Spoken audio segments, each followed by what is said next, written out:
राव अब्दुल मुकीम खां राजपूत, गोत पवार, सबसे बड़ी चौहान है। चौहान के बाद पवार है।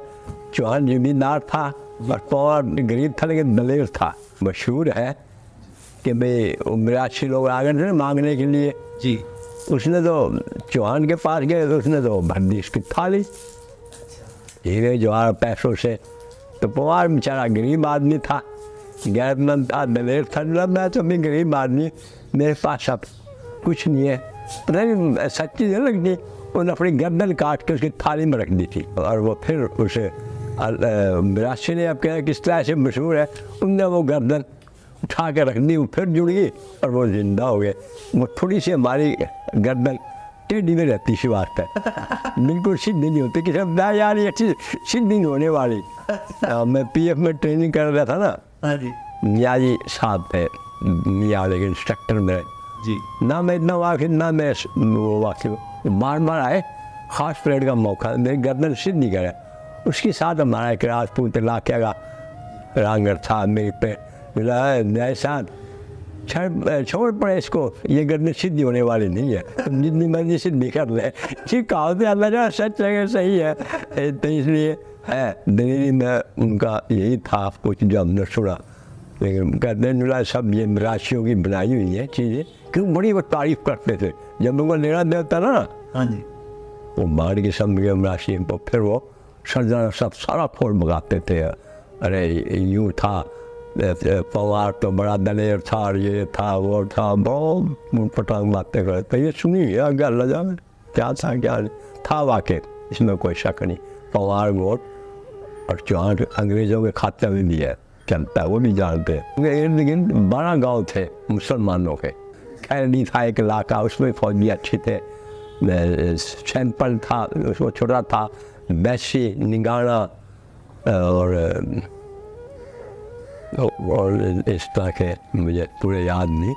निगाना वगैरह जो मशहूर जिनसे वास्ता था वही है। 12 गाँव मुसलमानों के थे और उनके हिंदू राजपूतों के वो भी ठाकर आदमी पवार था। जाटों के ज़्यादा थे, वो ज़्यादा थे, कुछ 24 के करीब थे, जिस वजह से हम अकलियत में आके पाकिस्तान में नहीं आ सके। और अक्सरियत के ये 12 गाँव थे हमारे इर्द गिर्द, छोटे छोटे गाँव थे। उनमें सबसे बड़ा गाँव हमारा करनौर था, उसमें हाई स्कूल भी था और रोहतक में डिग्री कॉलेज था।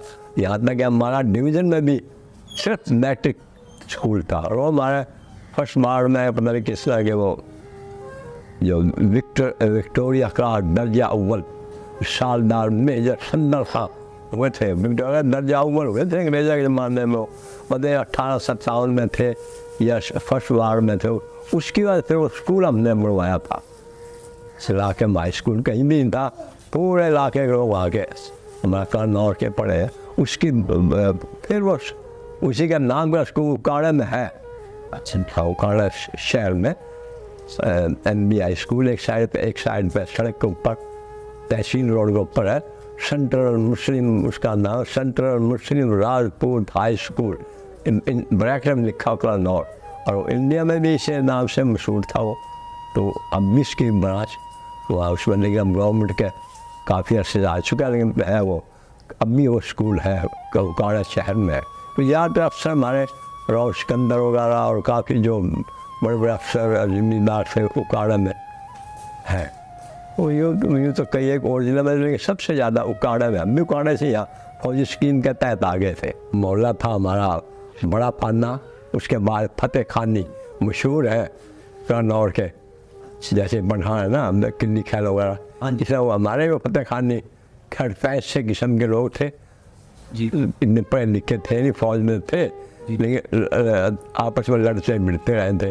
तो गांव में मशहूर थे फतेह खां था हमारा दादा। हमारा दादा की बैठक अलग थी, बिल्कुल मोहल्ले के आखिर में। अच्छा, वो जोड़ कर आते थे, उसके ऊपर रहते। वो भी कम से कम एक कनाल में थी। उनके 5 कमरे, एक बड़ा सा हॉल था, उसकी साइड में 2 कमरे, 2 कमरे, एक ऊपर उन्होंने अपने ऊपर एक कमरा बनाया हुआ था जो पूरे माहौल में ऊपर से देखते रहते थे। वो मकान माशाल्लाह था। जो डंगरों के लिए था वो सेपरेट था, उसमें 2 कमरे से मशीन लगी थी, पट्टे काटने की। अच्छा पाठा हमारा भाई है रहो, उसकी उसकी निशानी भी है, उसकी ये चारों उंगलियाँ बराबर है। मशीन काट रहे थे हम जी। उसने ऐसे हाथ दिया ना मशीन में, तो उसकी चारों उंगली बराबर हो गई, कट गई थी। वो हमारा घर से 4-5 मकान छोड़ के था वो जगह डंगरों की। मतलब शुक्र है मकान हमारा मोहल्ले में तकरीबन काफ़ी बड़ा था। अलग बैठक उसको हम नौरा कहते थे, वो अलग थी। वो हाँ उसमें वो हमारे दादे का अंडर थी। सुबह हमारा दादे के वहाँ ना हमारे वालदैन ये वो कोई जाता कोई करने रहते थे वहाँ पर। बड़ी अच्छी बैठक थी। पूरे हाल के अंदर ना जी हिरन की खालों की वो जैसे कपड़ा नहीं चढ़ रहा, हाँ जी, तो कवर चढ़े थे हिरन की खाल की। और ये सोफे नहीं थे, वो कानों के बड़े हुए मुँह निकला करते, उन पर चढ़ी थी, चारों तरफ फोटोएं लगी थी सारे। अच्छा फौजियों की, हमारा दादा के ईरान की, और ये वो घोड़ा पर साले में घोड़े थे उनके। टैंक ये बाद में हुए, ये यहाँ से सेकंड वर्ल्ड वार में टैंक पहले घोड़े थे, घोड़ों पर साले पंपी होती थी, सवारियाँ ये वो सारे होती थी। मकान अल्लाह का शुक्र अच्छा था। ऐसा बैठ भी हमारी 1 कनाल से ज़्यादा की थी, उसको हम नौरा कहते थे। अच्छा नहीं सेटिंग उस गांव की मैं आपको क्या बता दूँ, राजपूतों के मोहल्ले अलग थे, अच्छा जी। हिंदू ब्राह्मणों के मोहल्ला रिहाइश अलग थी। बाज़ार में थे तकरीबन हमारे अमीर थे, और ये कसाई थे, शेख कराते, इनका अलग मोहल्ला था। राजपूत के साथ किसी कमी का घर नहीं होता था, उनके अलग है। जैसे धोबी थे, कुम्हार थे, कुम्हार हिंदू थे ज़्यादातर, और धोबी और शक्के वो मुसलमान थे कमियों में। और बहुत से थे ये चमार जूतियाँ बनाने, धानक लाता था, जो दरिया खीस वगैरह वो मोहल्ला अलग था। बिल्कुल बहुत सेटिंग अच्छी। जंग के इलाके गए हुए हैं हमारे कन्नौर में सिख जी। वो आया करते हैं यहाँ इसमें टेक्सटाइल में हसन अब्दाल। हसन अब्दाल में वहाँ आए हुए थे सिख। कुछ हमारे मोहल्ले के लड़के सैर करने के लिए थे। उन्होंने कहा आओ यार सिखों से कुछ मालूमात लें। अच्छा जी। आए हैं पंजाब से। इत्तेफाक से जिस शिक्षण का तारुफ है ना, वो कहने लगे आप कहाँ से आए हैं सरदार जी? मैं कन्नौर से आया हूँ। है कन्नौर से? है तुम है का क्या मतलब है, तुम क्यों कहते हो? क्योंकि वो तो हमारा गांव था।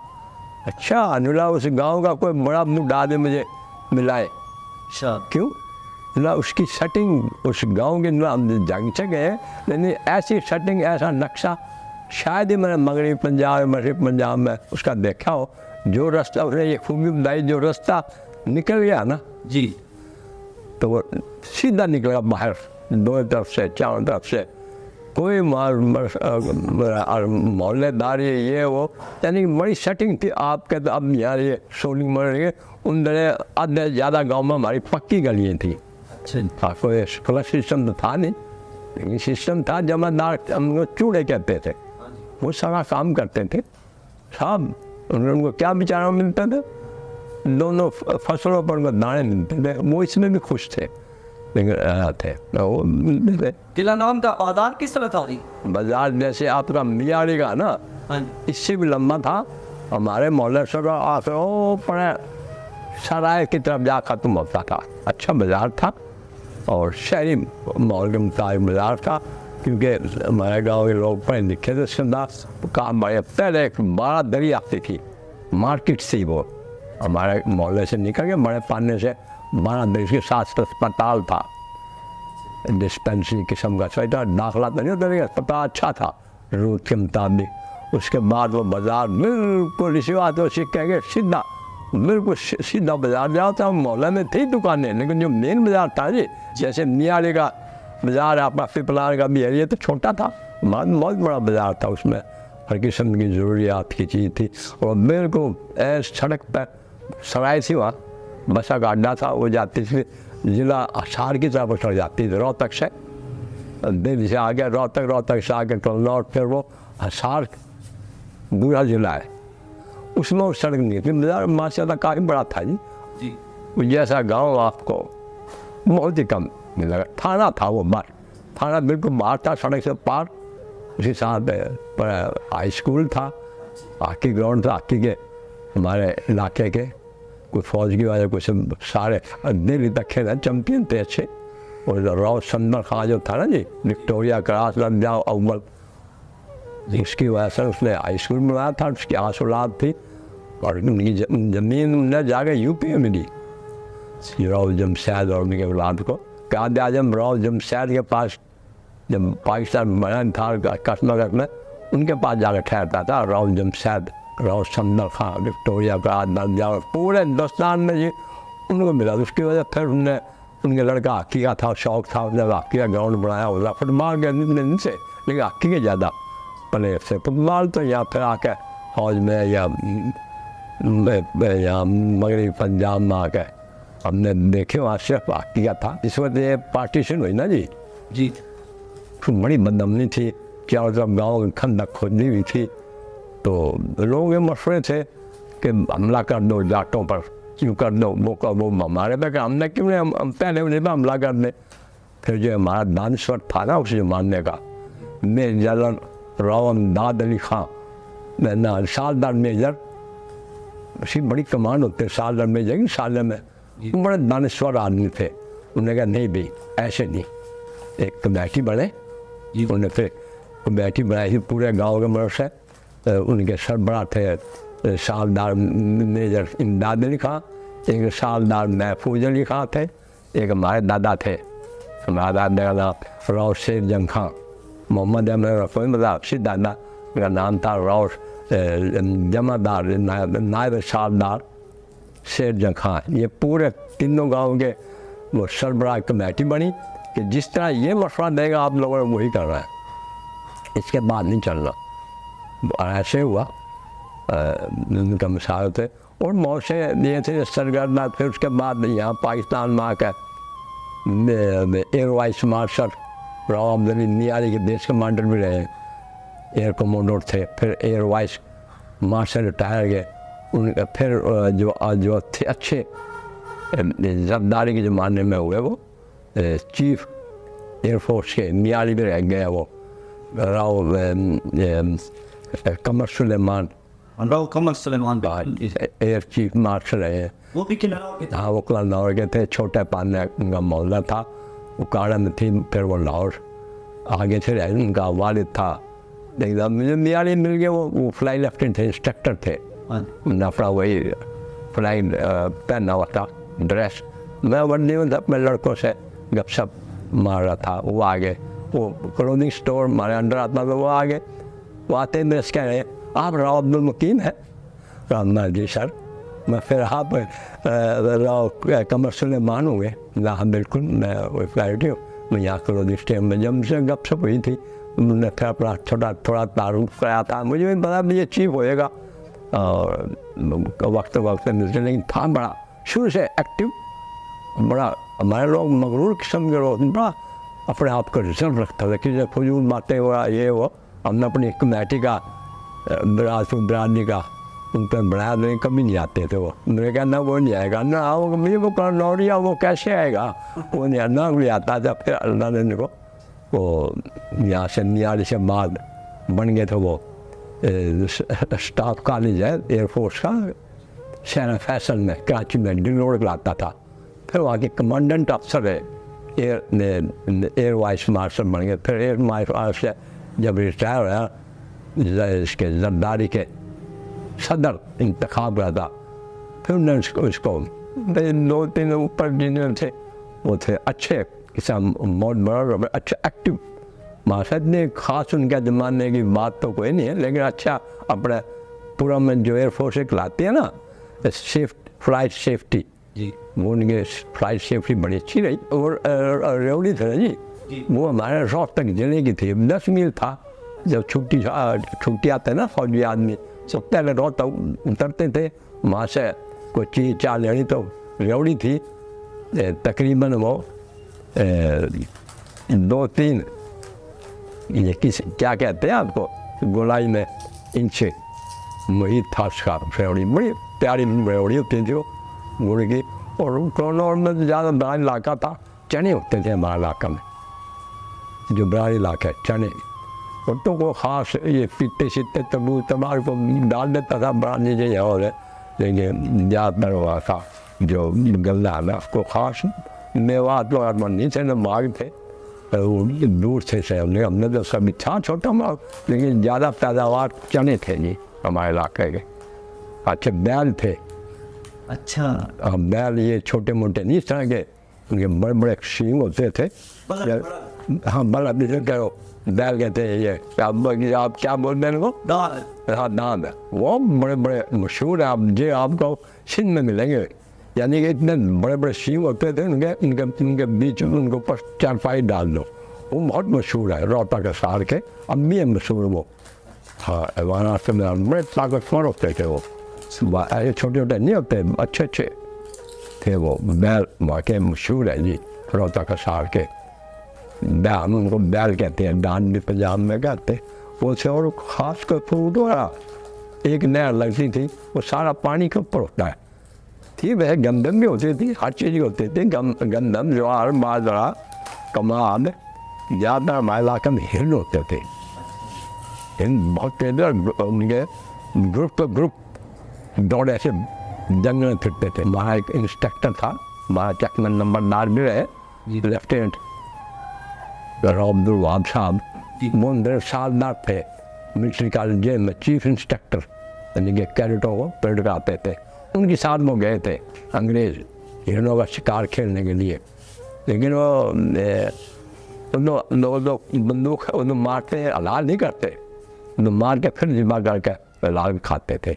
हिरण वहाँ बहुत मशहूर थे जी, जंगल में थोड़े बहुत उनमें भी रहते थे, फसलों में रहते थे, वही खाते थे।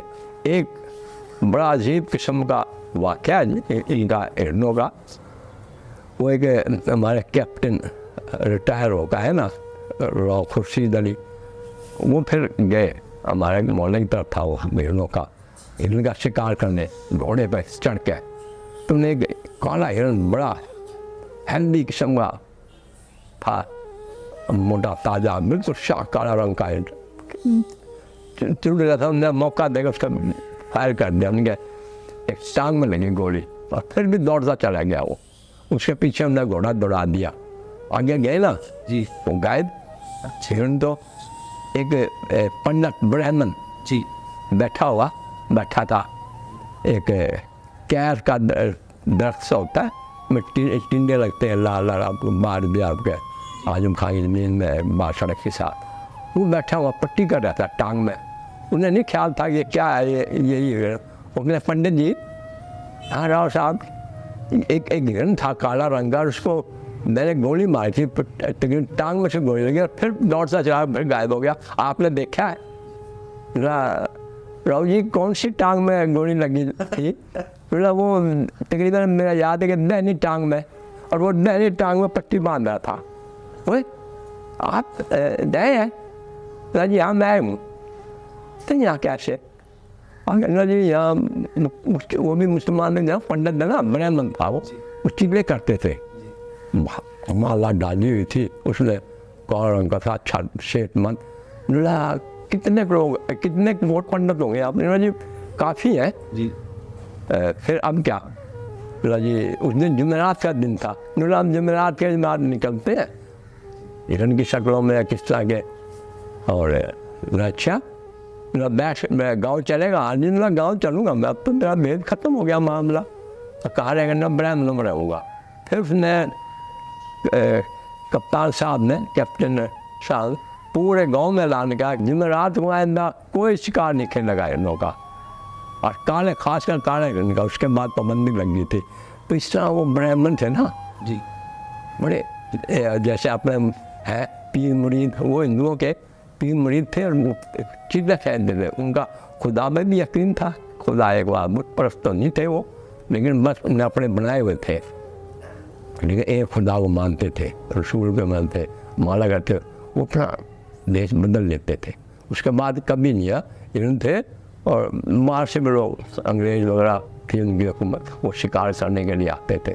हमारे यहाँ तो सबसे बड़ी स्वाद वही है, हर हफ्ते 1-2 हिरन ज़रूर हम घर में आता था। मेरा दादा शिकार कर जाता था और एक हाथ में बंदूक होते, एक हाथ में वो लाठी छुडांग कहते हैं, वो जिबा करके वो जड़ी मुझे फेंक के गोश्त घास रख के खाल पर अपने लाठी लटका के कांधे पर रख के ले आते थे। 2-3 मील ये खेत हमारे काट के जहाँ वो हिरन होते थे, या कोई मुजारे का जाटों का रेड हमने उसमें रखता रहे। तकरीबन नियम में सबसे बड़ी बात होती है हमारे हर घरों में हिरन हफ्ते में एक दफ़ा ज़रूर कर जिबा होता था। लाल गोश्त था, उसका जायका अच्छा इतना नहीं होता, सालन पाले ज़्यादा कबाब वगैरह से बनते थे। कोई बार कुदरती चीज़ थी, वो बड़ी अच्छी थे जी। यहाँ नहीं देखे हमने आके इतने हिरन बहुत होते थे। हिरन हो छलांगे मारते तो बड़े दौड़ते थे, हमारे सामने जाओ थे। लेकिन शिकारी थे वो बंदूक से कोई ना कोई शिकार में जाते थे करके। हमारा जहाँ बाहर था मौलवी सब आखिर में, तो मेरा दादा तो रिटायरमेंट के बाद उनका ये पेशा था कि हर हफ्ते जब भी गए मौका एक हिरन हमारे यहाँ गोश्त ज़रूर आता था। सरगोदे से पीर अब्दुल खालिक वो सरगोदे आते थे वहाँ तबलीग के लिए। रात को भाई बेवाओं से निकाह किया करो और आपस में रिश्तेदारी किया करो, तो हम लोगों को नहीं मानते। मैं आपस का क्या मतलब, ये आपस में अभी ताए चाचे की वो कैसे हो सकता। कल वो बहन थी और आज उसको भी बड़ा नहीं, हम नहीं मानते ये नमाज मुँह पर गाना नमाज सवाल कैसे पढ़े हम, क्यों वही वो लोहार पर नमाज वही हम राजपूत नमाज पढ़े नहीं, ये नहीं हो सकता। बात ये क्योंकि मस्जिद अच्छी बड़ी बड़ी थी, 2-2 कनालों में अच्छी मस्जिद, सिर्फ एक आदमी सब बनती थी। उसमें ज़्यादातर ये लोहार ये धोबी वगैरह इस तरह के थे। तो राजपूत उनकी साथ नमाज पढ़ना गवारा नहीं करते थे, तो वो खुद पीर जी ने बड़ा समझाया। एक पीर जी का मरीज में मिल गया, वो बता रहा बैठ जाओ यार, मैं कल नौर का एक वाक़या सुनाता हूँ तुम्हें। अच्छा बैठ के अच्छी तरह मुझे याद है, पीर जी ने जब कहा ना नमाज पढ़ा करो, तो एक राव साहब कहना भाई नमाज कहाँ पढ़े है, वही लोहार नमाज पढ़ता है, वही वो धोबी नमाज वही हम नमाज पढ़े। लगा कोई बात नहीं, ज़बरदस्ती उनको लगा दिया। वो ठीक है, तुम बुजुर्ग अब भी बहुत से बुजुर्ग है ना ऊँची आवाज़ में नीयत करता इस नमाज के 4 रकात नमाज फर्ज अल्लाह ताला के, और राजपूत को ज़बरदस्ती खर्च कर दिया। सही है, वो कहता 100 रकात नमाज फ़र्ज ईशा अल्लाह ताला अकबर, ये क्या नहीं ठीक है, ये 4 पढ़ता तो मैं 100 पढ़ूँगा। इस तरह का घमंड गुरूर उनमें था। तो फिर वो आहिस्ता दीनदारी इतनी थी। और दूसरा जो मौला ना छोटा, उसमें देवबंद का एक आलिम था, देवबंद वो पढ़ गया था, उनके हाँ देवबंद का किद्दा था। ये किसी ये त्यौहार वगैरह कुछ नहीं मनाते थे, नहीं तो हर त्यौहार हमारे मनाए जाते थे। यहाँ तक कि मुहर्रम पीटते नहीं थे, हलीम पकता था पूरे 10 मुहर्रम को। पूरे हर गांव में एक दूसरे घर में तकसीम करते थे, खूब बरस खाते थे। रात को कोई थोड़ी बहुत जैसी थी किताबें उनसे वो मजलिस भी करते थे। हालांकि शिया नहीं थे, सुन्नी थे, अनशी थे, लेकिन बस वो चला आ रहा था। पीर मुरीदी थी नहीं, कोई खानगाह थी परा गांव से बाहर एक थी, हमारे मोहल्ले में थी। उसमें लोग मेला हुआ था साल में एक दफ़ा, तो गया था। एक मेला मजहबी था कि पता नहीं 11 मजहबी, उसमें जाट भी, हिंदू भी, मुसलमान, वो उस पता नहीं कौन से इलाके में उस मेले कहते हैं गुग्गा पीर का मेला। चलो भाई सब जब जाट भी, हिंदू भी, मुसलमान सब जाते, गुग्गा पीर था जी।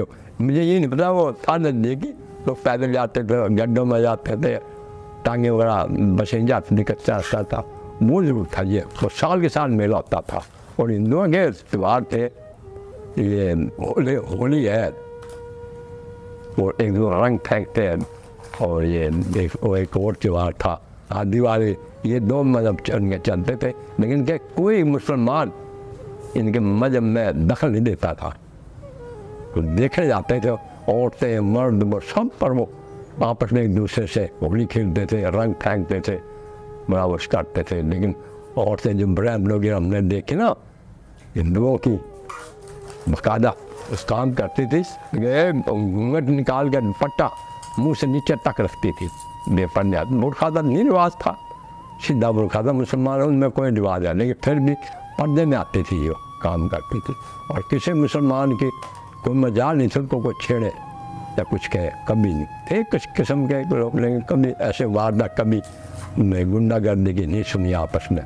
बड़े आराम से एक दूसरे के साथ रहते थे, एक दूसरे मानते थे।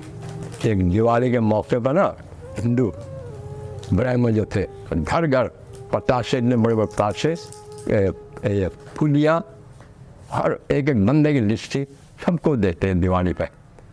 वो त्यौहार थे इंसान, ये हिंदुआ कैसे थे, हमारे मुसलमान में तो बड़े साल के साल को हो गया। एक हमारे मोहल्ले में था किसी बुजुर्ग की खबर थी, वो ऐसे हुआ कि उसमें चोरी हो गई थी, कुछ चोर आगे थे।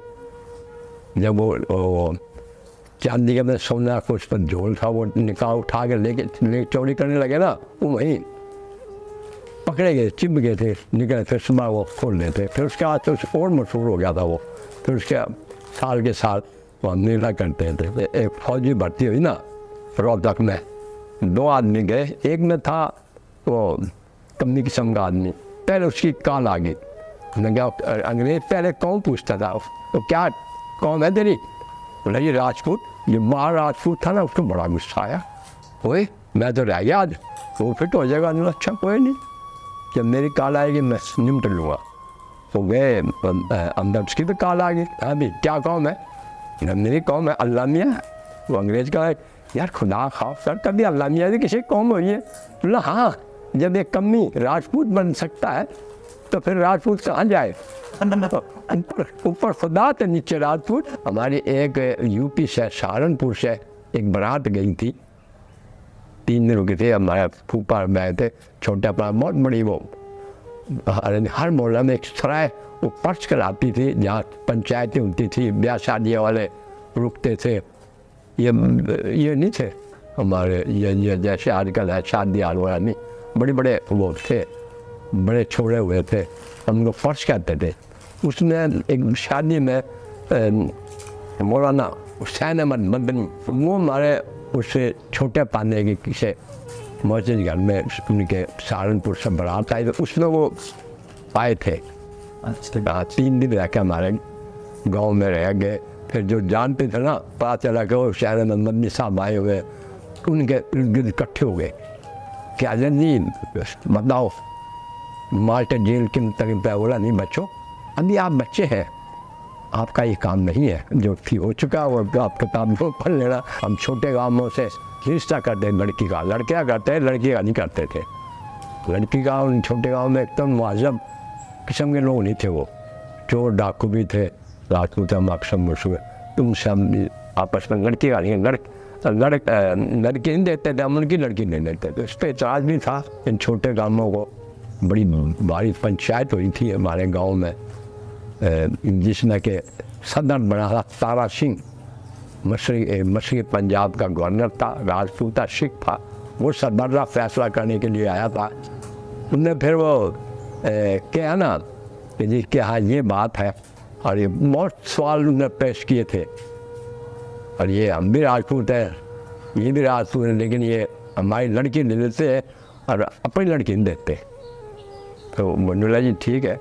एक उन दिनों का हमारा डॉक्टर था MBBS, उन्होंने कहा जी वो जवाब देगा आपको। बाकी और शिविर में काफ़ी लोग वकील भी थे, ऐसी कोई बात नहीं, आदमी के अलावा शिविर में थे। वो फिर पूरी जब पंचायत छठ होगी ना जी, थाने के साथ आके ग्राउंड में बड़ा सारा स्टेज बनाया था। फिर वो घोड़े पे आया आधे घंटे बाद, हाँ भाई बोलो क्या सवाल था आपके। वो साथ के साथ वो सवाल करते रहे, तारा सिंह सुनता रहा और वो जवाब देता रहा। ठीक है तुम राजपूत हो, हम भी राजपूत हैं, लेकिन ये ऐड है हम लोगों में, आप अनपढ़ है, चोरी डाका करते, थाना हमारा है, हाँ कन्नौर में है, सब आप यहाँ आते हैं, थाने पेशी होगी तो क्या कहेंगे कि जी फलाने का दामाद थाने में उसकी पिटाई और जेल में पड़ा है। हम ये गवारा नहीं करते। अगर ये आप लोग ये छोड़ोगे, चोरी डाका तालीम को आम करो, तो फिर तो हम रिश्तेदारी करेंगे आपसे, नहीं तो हम नहीं कर सकते। हम इतने नहीं कि हमारा दामाद हमारे थाने में आगे पिटे या उसकी बेइज्जती है। तारा सिंह लगे बिल्कुल ठीक कहते हैं, भाई जैसे माहौल चाहते हैं इनका है तो करो ठीक है। तो हमारा अक्सर लोग यूपी में या पढ़े लिखे अम्बाड़े में करना अच्छे पानीपत मशहूर था, ऐसी जगह अपनी लड़कियाँ देते थे। वो लड़के सबसे नहीं लगते राजपूत थे, लेकिन रिश्तेदार नहीं करते थे उनसे। बचतें काफ़ी थी, अच्छी बड़ी बड़ी थी और बड़ी खूबसूरतें थी। कुछ लोग तो अब भी बना के आए थे, लेकिन वो जो सिख है वो जो थे ढंग के, वो भी महजब किस्म के लोग हैं। उन्होंने उनको ऐसे बर्बाद नहीं किया, गधे घोड़े नहीं बांधे।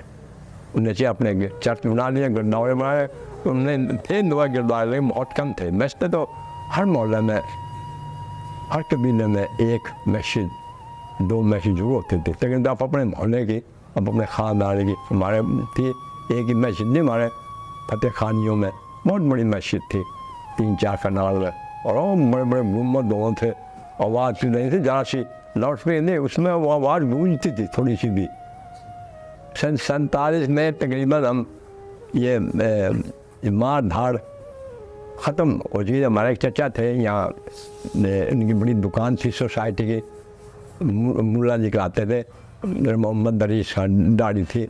वो कानपुर में दुकान करते थे फौज की, सेकंड वर्ल्ड वॉर के रिटायरमेंट के बाद वो ज़ख्मी हो गए थे। फिर उन्हें वहाँ दुकान कर ली थी कानपुर में। कानपुर में जब उन्हें, वो यूपी में आता, जब पता कि पंजाब में मार धाड़ हो रही है, उन्होंने क्या कि ऐसी चाहे समझ में नहीं थी, कुछ कुदरती लिखा था उनका मामला। उनके साथ एक लड़का था, वो हमारा कलनौर में पढ़ता था 5वीं में, वो कलनौर में, वो कानपुर में रिटायर हो गया। वहीं उन्हें बदीना छवड़ी ने जिला झांसी में वही दुकान करनी थी। जब ये पार्टी से हो रहा है, ये सेकंड वर्ल्ड वॉर के बाद तकरीबन शुरू हुआ था। ये उससे पहले नहीं था काया थे।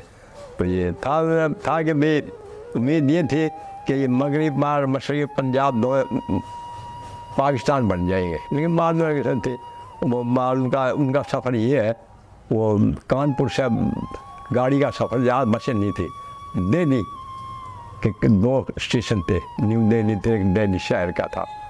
वो स्टेशन बैठ गया आके, गाड़ियाँ भी रोहतक वाली आई नहीं थी। मेरे चचा के साथ हमारी चची थी, 3 लड़कियाँ थी। उन्हें गाड़ी के इंतज़ार से सब पहले एक सिख निकला। वो सिख से कहने लगे चचा हमारे कि सरदार जी ये दिल्ली से रोहतक का अमन है? बोला हाँ मुल्ला जी बिल्कुल शायद जाए आप, ऐसी कोई बात नहीं है। वो गाड़ी है चढ़ गए, और हालांकि था नहीं ऐसा, मतलब धोखा के झूठ बोला। और गाड़ी आहिस्ता आहिस्ता चलती रही, रोहतक ऐसे दिल्ली से निकली। आगे रोहतक से हमारे गांव में नहीं गाड़ी आती थी, रोहतक जाती 10 मील था, वहाँ से टांगा या बसें जाती थी। उस गाड़ी में सवार हो गए बच्चों समेत, एक सामान भी था उनका, दुकान का, पैसे पूरे सब कुछ उस डब्बे में बच्चा समेत बैठ के। थोड़ी दूर दिल्ली से निकली ना, पूरी एक डंडे लिए हुए सिखों की हर डब्बे में डार की डार चढ़ गई। उन्हें मुसलमानों की पहचान पर उन्हें मुसलमानों पे, हमारे चचे पे हमला किया। हमारी चची के हाथ में जेवर थे, वो तोड़ फोड़ कर डंडे मार और निकाल, नाक में सब। बच्ची छोटी छोटी थी, मेरे साथ की थी मिले वो बच्ची, एक 6-7 साल की बड़ी, बाकी 2-3 साल एक गोद में थी। चची तो हमारी उस वक्त मार दी थी। चचे के पास कोई हथियार नहीं था, अब क्या करता, उसने अपनी जान बचानी थी। वो फिर दरवाजे की तरफ गए, दरवाजे में एक सिख तकड़ा दरवाजे में फंसा खड़ा, पकड़े डंडे कि किसी को बाहर जाना। वो मारना भी था उनका, माल मता भी लेने का उनका नियत थी। चरातन जी फिर चचा ने हमारे ने जोर से, अच्छा तकड़ा था, धक्का मारा और गप्पा मार के वो सिख नीचे गया। गाड़ी चलते ने फिर उसके बाद गाड़ी तेज़ कर दी थी, आहिस्ता से नहीं। जब सिख पूरी दार चढ़ गए ना उनके डाकू लूट मार वाले, फिर उन्होंने गाड़ी तेज़ कर दी। 2-3 मील के बाद खूब तेज़ थी। तो चचा तो हमारा बच गया, वो सिख मर गया, गाड़ी तेज़ में टर्न था। और फिर वो दौड़ गया ना, गाड़ी चली गई। और एक मगरब के बाद का वक्त, रात हो गई थी, वो एक कमान के अंदर चले गए। उनने एक और बार जो नीचे पैदल आ रहे सिखों ज़्यादा किया, ना जाटों ना हिंदू, बाकी किसी हमारे किसी ने ऐसी मार धाड़ की। उन्होंने ज़्यादा बहुत मुसलमानों को नुकसान पहुँचाया। फिर भी उसके एक ग्रुप सिखों का उनके पीछे कमान में मर गया। बोले तो आगे मैं फिर बड़ा मजबूर था। वो फिर एक ये कमांड के अंदर एक देरी का एक छोटी देरी होती है, उसकी एक था दर्द, उसके अंदर घुस गए। जब उन्होंने अपनी जान बचाई, फिर वो जब चले गए ना जी, रात हो गई थी, दाढ़ी थी उनकी, दाढ़ी के पिछाड़ी में उन्होंने अपने दाढ़ी पे ना मिट्टी मल के और कपड़ा लपेट लिया, पगड़ी पैरे बांध दी थी और लाइन के साथ साथ चलते रहे इस उम्मीद पे कि भाई आखिर का कुछ तो बचेगा ना, कोई बच्ची बुझ जाएगी ना। तो फिर मैं वो वहाँ जाकर बच्चे अपने तारने वाला होता स्टेशन पे, गाड़ी इसके बाद आगे जाती थी। तो ऐसे तरह थोड़ी दूर चला, मैं देखा एक रहने पे लदा हुआ सामान मेरा सड़क पर जा रहा था। मैं भी सामान तक, लेकिन कोई बच्चा कोई बच्ची या मेरी बीवी नहीं थी, भाई चाची नहीं नजर आए। मैं फिर लाइन के साथ साथ चलता रहा। फिर किसी ने आवाज़ दी, कौन है, रुक जा। बोला भाई कौन कान तो कोई नहीं, मैं रेलवे का मुलाजिम हूँ, रेलवे का ये गड़बड़ हो रही है और तार टूट गई, उसका मैं मैसेज ले जा। ठीक है जाओ। फिर आगे गए तो कसाई हमारे शेख जो कराते थे, उन्होंने फिर कहा यार ये तो शेख तो नहीं बैठे। उन्होंने फिर अपना एक ग्रुप बनाया उनके मुकाबले में। उन्होंने देख लिया खैर मैं कौन है, मैंने मैं ऐसे कलनौर का हूँ और बेविचार लोग फिट गया गाड़ी में। फिर हाँ मैं मालूम हो गया, हम इस वास्ते निकले कि ठीक कोई बात नहीं, अब मैं कोई नहीं छड़ेगा, रात तक नीचे चढ़ा जा। वो रात सारी रात चल के पता कितने मील था, सुबह देखे गाड़ी बिल्कुल खाली पड़ी थी, कोई बंदा नहीं था वहाँ। रात वो फिर रात तक के कसाई थे ना मुसलमानों ने पास चला, तो बड़ा जुल्म हो रहा। फिर एक आदमी था स्टेशन पर हमारे गांव का, उसने फिर हमारा इतला दी, हमारे दादे के फिर हमारे अम्मा जी के, वो भी सेकेंड बरवार के बाद रिटायर हो गए थे, जर्मनी के घेरे में आ गए थे। वो फिर गए तो एक किसी ने कहा जी वो है, लेकिन वो फिर किसी कोई गाड़ी में बैठ गए। उन्होंने कहा चलो नहीं मैं तेरे बच्चे हम हाथ बढ़ा, जो गया वापस नहीं आया। फिर हमारा दादा ने हमारा बहन उनको हाथ पकड़ नीचे उतारा और एक बस में बिठा के गाँव में जाती आप जाए, हम आपके बच्चे हम आप नहीं आएंगे, तो था। और वो हो गए। फिर जब 1 महीने 2 महीने बाद फिर आम सिलसिला शुरू हो गया माजरो जाने के लिए। पूरा बंदोबस्त था हमारा, चारों तरफ खंडक खुदी हुई थी। हमारे पास अब 2 तोपें थी, फौजी लागा था, वो टच करी, रात को दर्द के साथ बांध गए, जाते हुए गाँव खाली हो गए थे।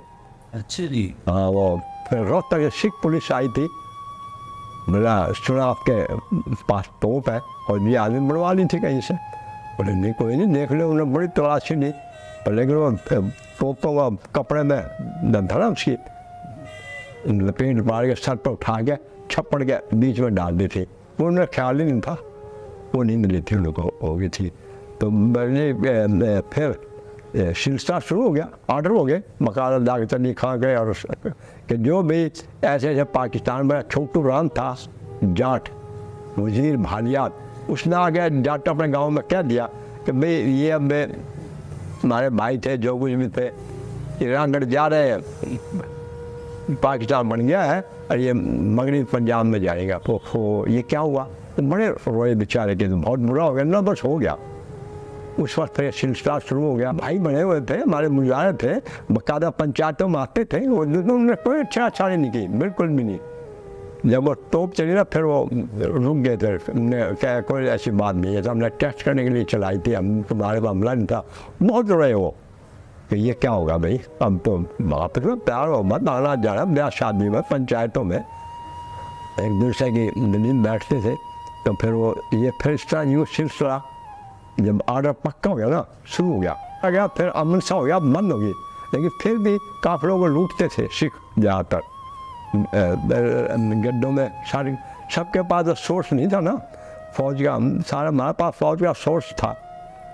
हम 2 किस्तों में आए, हमारा चाचा था फौज में, अब्बा जी सैकड़ों, हमारा चाचा भी जो हमारे लड़ाई में बच के आ गए थे, 3 थे हमारे चाचा उस सैकड़ों में। अब्बा जी थे सबसे बड़े, फिर हमारा चाचा मुल्ला जी था यहाँ, फिर चाचा उस्मान थे, कमिश्नर राव तारिक सुना और डिप्टी कमिश्नर भी यहाँ गया बियाली में, उनके वालिद वो थे। उन्होंने फिर अब सारे दिन यार हमारे तो ख़ानदानी काफ़ी बड़ा था, जिनके फौजी था ना जरिया।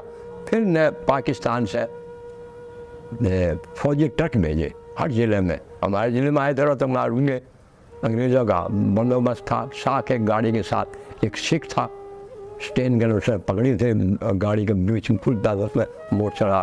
फिर रोहतक आके हमारा चचा आए गाड़ी लेकर, एक की नहीं काफ़ी मोहल्लेदारी कई गाड़ियाँ थी, पूरा एक काफ़िला था जिसमें हम आए। वो है बता रहा हूँ, बाद में हमारा दादा तो बहुत देर बाद आया। हमारा दादा कहने लगा अभी सामान जेवर की मेरी ज़रूरत नहीं है, मेरे सबसे बड़ी दौलत मेरे 4 पोते हैं, हमारे चाचा की औलाद नहीं थी, इनको ले जा और बाकी मैं आप बाद में संभाल लूँगा। काफ़ी गांव था, ऐसे एकदम खाली नहीं हुआ। जिनके पास जरिए था ना जी। तो वो तो आगे फौज के जरिए, काफ़ी लोग फौज के जरिए आगे थे। हमने थे हम रोहतक से 2 रात और 2 दिन इंडिया के दरमियान से निकले। बड़े बड़े शहर आए, अहमदनगर फौजी अड्डे भी आए और जलंधर से लाइन बदली, जलंधर में हम रुके रात को, एक रात और फिर उसके बाद मिलिट्री के सिख हमारे साथ था। ट्रक में हम आए थे, 4 भाई थे, मेरी चाची की एक बच्ची थी, मेरी दादी थी और चाची थी। बाकी हमारा काफ़ी टब्बर 4 भाइयों का, हमारा चाचा का मैं गांव में रह गया था, मेरा दादा के साथ था। अब ये हमारा एक ये हमारे लेफ्टिनेंट अब्दुल वहाब साहब, हमारा चाचा लेफ्टिनेंट था। उन्होंने क्या था मेरी हमशा को ले आना, वो मेरी ब्याह शादीशुदा थी गांव में, और मेरे एक भाई को ले आना बड़े को। वो उनके साथ फूफी तो हमारे दादा ने भेजी नहीं, ना ऐसे नहीं भेजता मैं गैर आदमी के साथ, हमारे साथ ही जाएगी। था तो बड़ा मुश्किल है निकलना, हमारा दादा निकल नहीं रहा था बिल्कुल, लेकिन इस उम्मीद पर निकले थे कि फिर आ जाएंगे यहाँ वापस।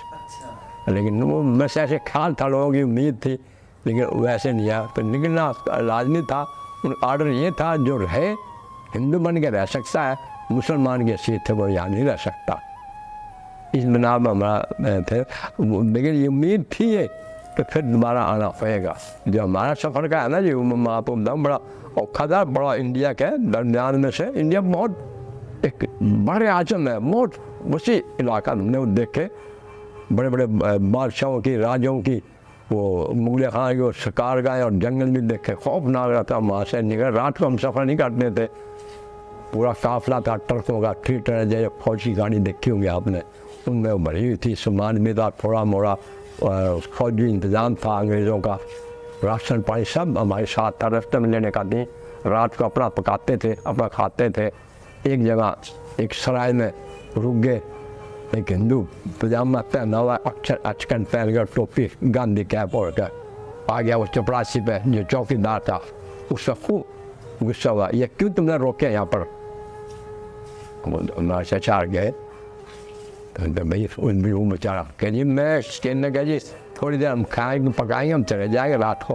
तो फिर चचा हमारे गए, मतलब एक सेठ जी हम यहाँ रहने नहीं आए ना, हम किसी कुछ कहेंगे, अगर कहेगा ना हमारे पास असला है हम निमट लेंगे, लेकिन हमने सिर्फ खाना पकाना, रात रुकना, रात का सफ़र नहीं करना, उसके बाद चले जाएंगे, आप खफा ना आए। अगर आप नहीं चाहते हम नहीं रहेंगे, हम कहीं और कहीं पड़ाव डाल लेंगे। वो उसने कुछ मान गया, कुछ रह गया, कुछ थोड़ा बहुत खा पका तो रात फिर निकल लिए। इस तरह रहते हुए रास्ते में तकलीफ़ात तो कोई नहीं, लेकिन सफ़र बड़ा लंबा था। जिला झांसी, जहाँ की झांसी की रानी थी, वहाँ छौनी थी, तो अभी झांसी की रानी की वो शिकार का जंगल भी देखा, उसमें उस जगह हमने बींदा छौनी थी, वहाँ जाकर आखिर रुकना था। उसके बाद फिर स्पेशल ट्रेन मुसलमानों की बनी थी, वो सिर्फ नौशेरा छौनी जाकर रुकनी थी। उसमें जो स्पेशल ट्रेन काफ़ी लंबी थी, कैप्टन था, जहाँ से 1.5 जन होगा, टायर जेल होगा, बड़ा जवान, बड़ा दलेर, वो इंचार्ज था। गाड़ी चलने का जब रुकती थी एकदम पुलिस न वो आर्मी के संतरी डब्बे के साथ दाग खड़े होते थे, किसी को ना किसी को आज़ाद थे निकलने उतरने के, ना कुछ सफ़र, राशन पानी सब हमारे साथ था।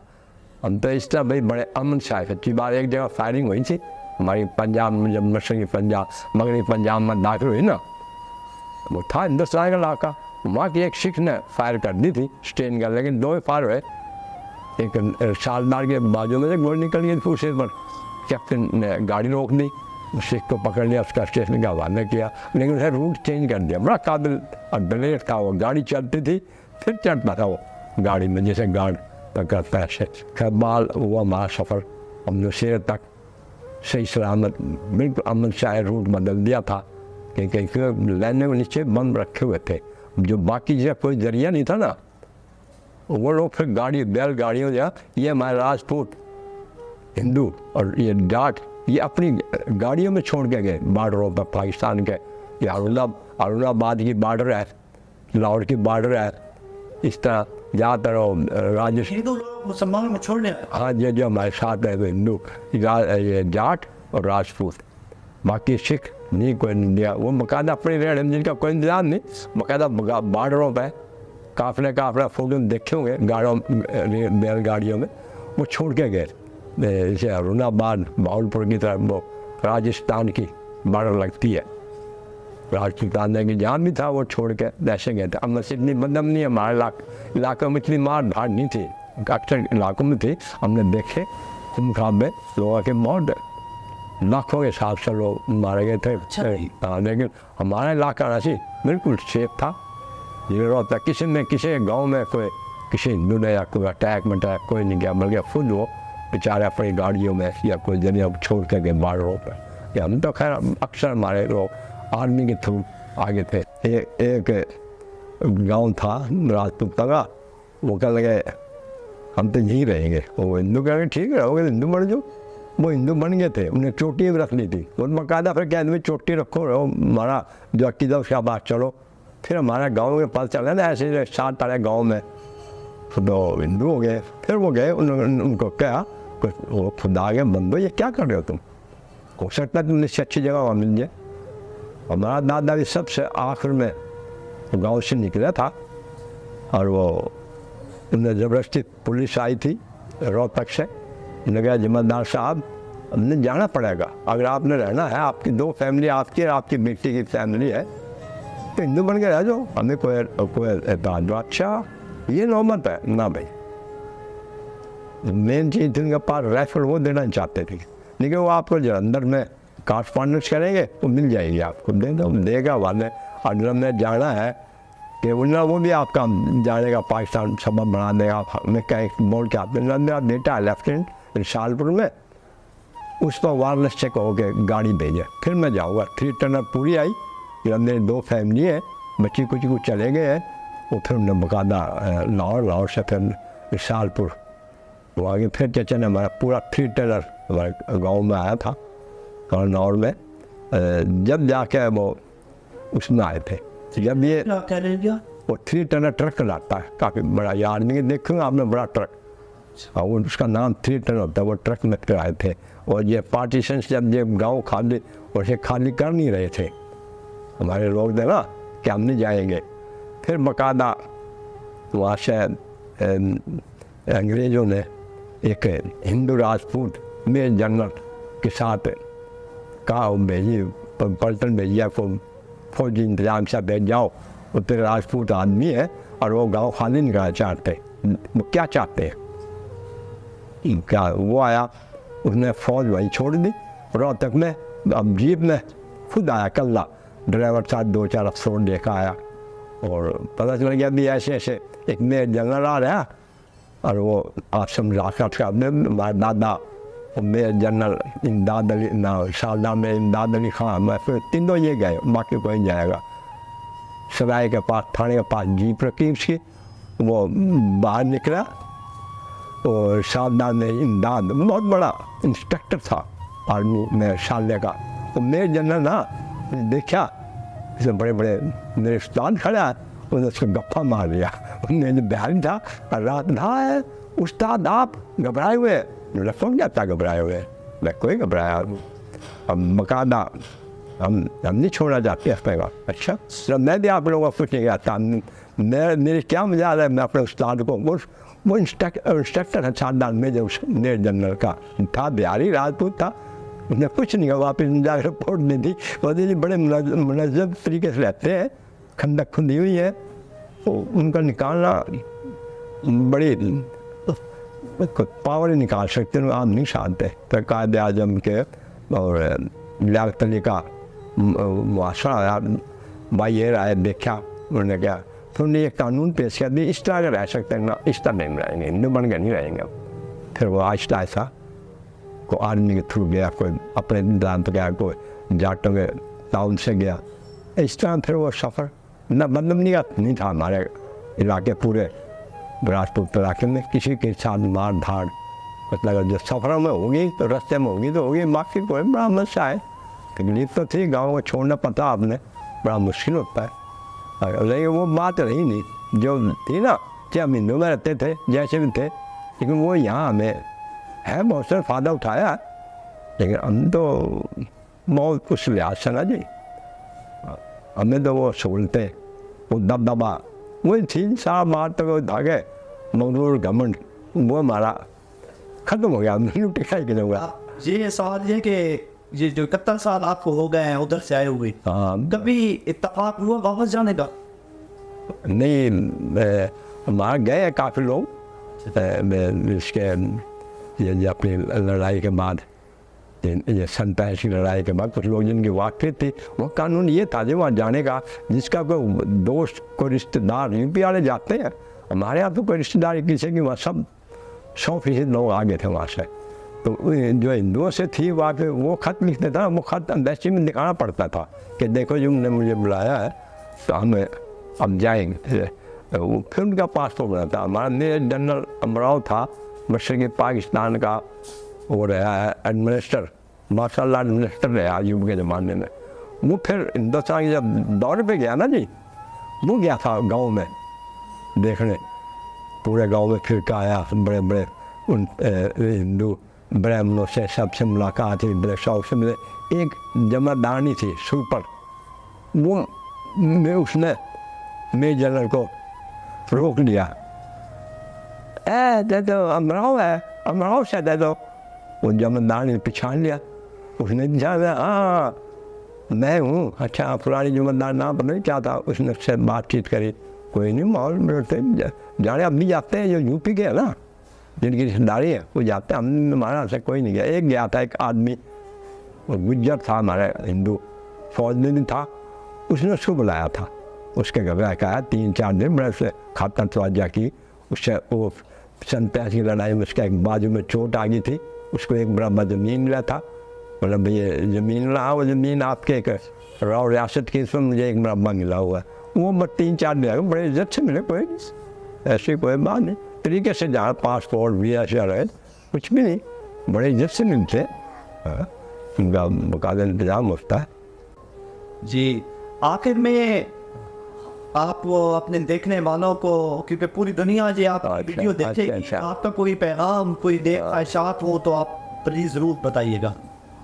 हमारी ख्वाहिशात तो भाई अब भी सच्ची बात है ना, हमारा अब भी यही ख्वाहिश है कि हम अपने माहौल में जाए, अपने गांव में जाए, बोलते नहीं अभी तक मुझको हम देखा भी है पूरा गांव में, हमारी रिश्तेदारी भी थे, हम रोज़ जाते थे हर गली से ये वो है, लेकिन भाई वो तो अब नामुमकिन है अब, लेकिन जहाँ पर भी अब रह रहे हैं ना वो माहौल तो नहीं मिल सकता, लेकिन काफ़ी हद तक कोशिश की जाए कि भाई हम आपस में मिलजुल के बरादरी ताजर पर है, लेकिन ये आपके बाकी पंजाब में हमारा बड़ा अच्छा माहौल है, रह रहे ये मुकद्दर में थी होगी, इसके अलावा जो ना अब भी बहुत से पुराने आदमी जो कहते हैं उम्मीद लाए बैठे कि नहीं जी एक दफ़ा और जाना है हमने, अंदर कोई नहीं,